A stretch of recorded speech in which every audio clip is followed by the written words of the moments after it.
Okay, I'm here with Emily Scheerer, a player on the women's water polo team. So, to get us started, you're from Florida. Yeah. So, tell me why, what made you want to come to Marist, especially being from Florida where it's hot and there's beaches everywhere, doesn't snow. What made you want to come here? It definitely wasn't the snow. I don't like that. But during my recruiting calls with Chris, he was just very welcoming and just made it seem very home-like. His team was he prioritized culture, and that was really important to me. I didn't want to go to a team where I wasn't valued and my teammates weren't respected. And I think he did a good job of convincing me and showing me that the girls here were really great and really awesome. And that's just been the biggest factor. And yeah, I don't like the cold, but it's been the best decision. And yeah. That's awesome. So I saw that you wrote a letter to the Florida High School Athletic Association to basically keep water polo in high school. Can you tell me, can you go more in depth about it? Yeah. Tell me, why it's happening and, what your letter did to help.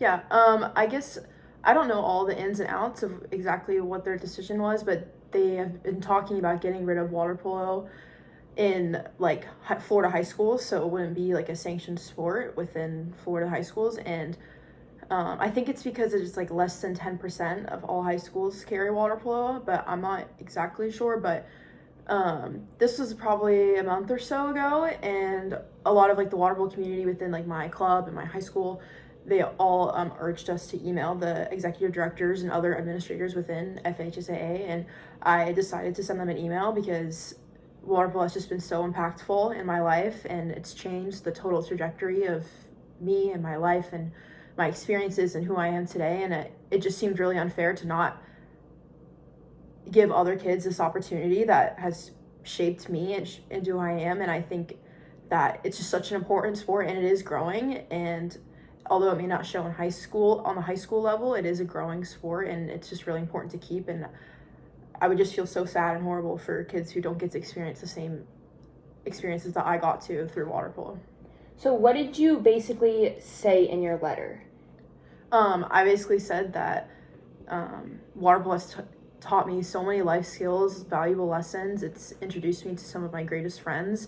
It's given me the opportunity to earn a degree, and just all these amazing experiences that wouldn't have happened if I didn't start playing water polo. And I think it was just so important, and I urged them to keep water polo so that other kids could have the similar, if not better, experiences than I have, especially since it is growing. You can only go up from here, so I would hope that these kids can get even more opportunities than I did through water polo.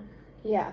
So what do you think is the biggest difference from Florida water polo to collegiate water polo, playing in the East Coast, just everything? I think it kind of goes with every sport that the level is just so different. You think you get to the peak level in high school and you think, oh, this is it, but then you step into the college game and you're like, whoa, it's so much faster. The girls are so much stronger.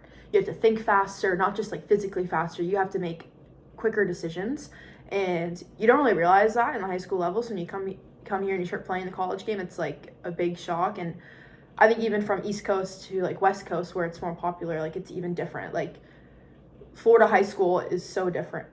Florida high school water polo is so different than California high school water polo, and just even that difference is hard. So I think I had maybe even harder adjustment because Florida water polo is a step behind than most other water polo states, I guess. And so I think it was just a big shock, but now it's been great, and I'm adjusted, and it's been fun. Awesome. So you've had quite a few honors in high school. So you have 3-time All-State, or not All-State, but 3-time Florida State champs with your high school. Yeah. You were 2022 All-Area Water Polo Player of the Year, 2022 Florida Dairy Farmers Miss Water Polo, 2022 and 2023 NISCA Girls Water Polo All-America First Team. You were also 2023 Dairy Miss Water Polo, and high school in 2023, your senior year, I believe. You were Female Athlete of the Year, and you were MVP for Junior Olympics and that 2023 where you got the MVP, you also won. Mm-hmm. So which one of those has been like the greatest honor, or like was just your greatest honor?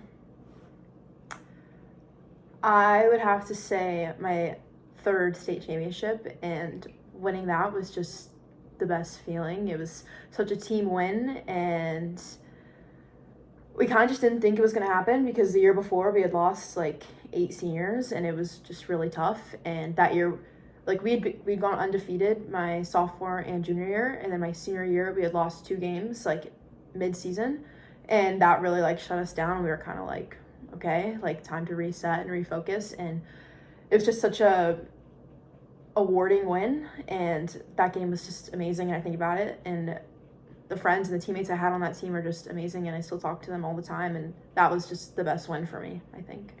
Awesome. Well, thank you for You're coming. welcome.